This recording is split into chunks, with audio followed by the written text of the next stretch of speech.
All right, so in this quick lesson, we'll be looking at the characterization tool.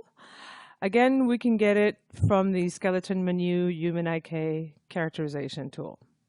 The first thing that you need to know is if you use the skeleton generator to create your skeleton, and you have previously locked it like it was done in one of the previous lessons, Maya will spit out a character 1 was characterized successfully, which basically means that Maya has gone ahead and already done the characterization for you.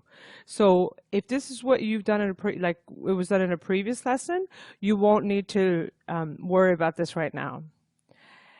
Let's have a quick look at the window. The main window here is an image, and it has all the required nodes. And as I hover over, it gives me the name of the joint and what is mapped into it. So for example, here in the hip joint, I have a character 1 underscore hip, which is my character's hip joint right here. Okay. It also has at the bottom a very important validation status. Obviously, this was done automatically, so the characterization is valid and good.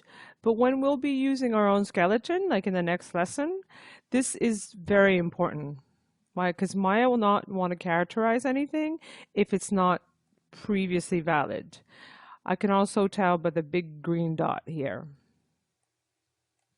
There's some information under the translate, rotate, and scale.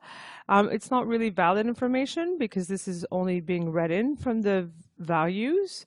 It's not values that I can go in and change. And above, there's the big blue box that we saw in the skeleton generator. It has some information. Let's look at that more in depth in the next lesson. And it has the create a new characterization.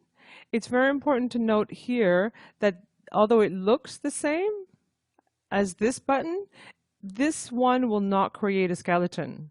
This one will really just create a characterization. So when we're going to create our own characterization with our own skeleton, this is where we'll start. Okay? So the characterization is locked.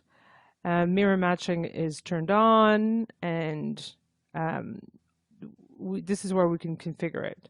We'll be looking into that more in depth. But if you already have used the skeleton generator, this is what you'll be getting. So you'll be ready to move on to already animating.